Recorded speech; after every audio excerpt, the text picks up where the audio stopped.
Hello everyone. Today we are going to discuss about the stability and the other requirement for the suspension.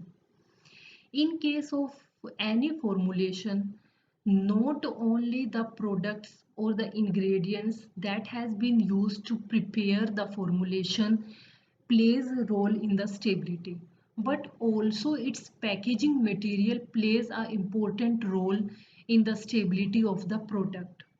If the packaging material are not of that good quality, they can influence the stability and the expiry date of the product.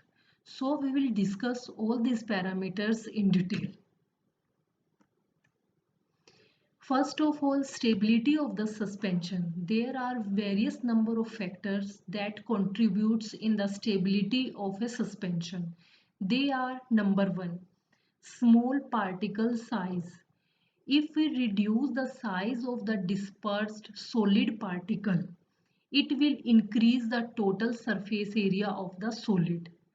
The greater the degree of subdivision of a given solid, the larger the surface area.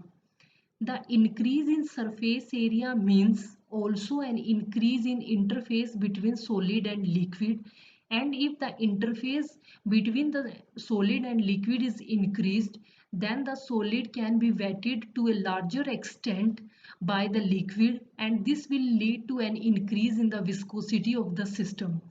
And if the system will be viscous comparatively to the original one, then it will increase the stability of the formulation. So we can simply say, by decreasing the particle size of suspension to a optimal value, it will increase the stability of suspension. Second is by increasing the viscosity. By increasing the viscosity of the continuous external phase can lead to stability of suspension. This is so because the rate of sedimentation can be decreased by increasing in viscosity. Viscosity increase is brought about by addition of thickening agents to the external continuous phase. In water, these must be either soluble or swell. It is important to note that the rate of release of drug from a suspension is also dependent on the viscosity of the product. So the viscosity help in the stability of the product, but it should not be so viscous that the drug release from that formulation will become differ. The more viscous the preparation, the slower is likely to be the release of the drug, and sometimes this property may be desirable for depot preparation where the drug is administered in the body at a time and it will release from the body from time to time. Third factor is the temperature. Another factor which negatively affect the stability. As we all know, by increasing the temperature of the environment, stability of any formulation decreases. The reason is because of the drug degradation increases with the increase in temperature. So it is a useful parameter in case of suspension also. If the suspension is kept at a temperature where the temperature is fluctuating very easily, very rapidly, then the stability of the suspension will get decreased. Temperature fluctuation can lead to caking and claying. It means the products get separated in 2 to 3 layers or may form a different formulation that is not desirable. Other quality control parameter of the suspension. The following tests are carried out in the final quality control of suspension. First one is the appearance.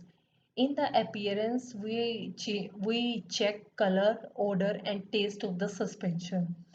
By generally viewing the suspension from the naked eye, if the color is of note of that was written on the leaflet, it means our suspension has been degraded. Some degraded formulation produce a different odor that is not pleasant. So these are the general organoleptic property of the suspension. Then comes to physical characteristic. By simply weighing the suspension, if the cake has been formed in the suspension, its particle size increases and form a crystal.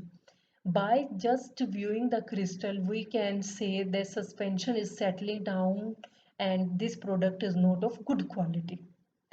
Another is sedimentation rate and zeta potential measurement. Zeta potential measurement is done by zeta potential apparatus or different instruments are used for measuring the zeta potential value of suspension. Next one is sedimentation volume. It is also done in the laboratory. Next is the redispersibility and centrifugal test. In the redispersibility, suspensions are shaked and if the solid particles redisperse again, that means it is of good quality. And if it does not redisperse and it remains at the bottom, it means the suspension is not of that particular quality. Then rheological measurement, here the viscosity of the suspension is measured by a particular Brookfield viscometer. Stress test, pH test, compatibility with container and cap liner are also done for the quality control of suspension. What are the special labels and advices for the suspension? First of all pharmaceutical suspensions should be properly labeled. The most important additional information uh, on the product is product name and direction for use, which is shake the bottle before use.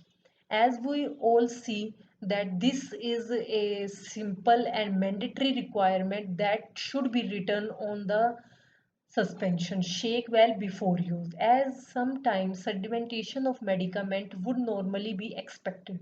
Shaking the bottle will redisperse the medicament and ensure the patient can measure the accurate dose. Other labeling information, that is store in a cool place, expiry date, batch number, etc. also should be written on the leaflet. Various type of containers are added in case of suspension. Choice of packaging of all pharmaceutical products are extremely important aspect of ensuring stability of the product. Suspension should be packed in amber colored bottle, plain for internal use and ribbed for external use. This is the difference between the internal use and external use bottle. There should be adequate airspace between the liquid to allow shaking and easy pouring. It should not be filled at the top, because if it is filled at the top, then it is not easy to shake them and redisperse the particle. A 5 ml medicine spoon or oral syringe should be given when the suspension for oral use is. Then what are the ideal requirement of packaging material? Packaging material, whether from this packaging material container has been made or the cap has been made, it should be inert. It should not react with the chemical composition of the drug in any way. It should effectively preserve the product from light, air and other contamination throughout shelf life. It should be cheap, because if it is expensive then its cost will be added in the product and it will be difficult to bear to a common man such a expensive formulation. It should effectively deliver the product without any difficulty. It should be easily pourable, handle and to keep it for a longer period of time.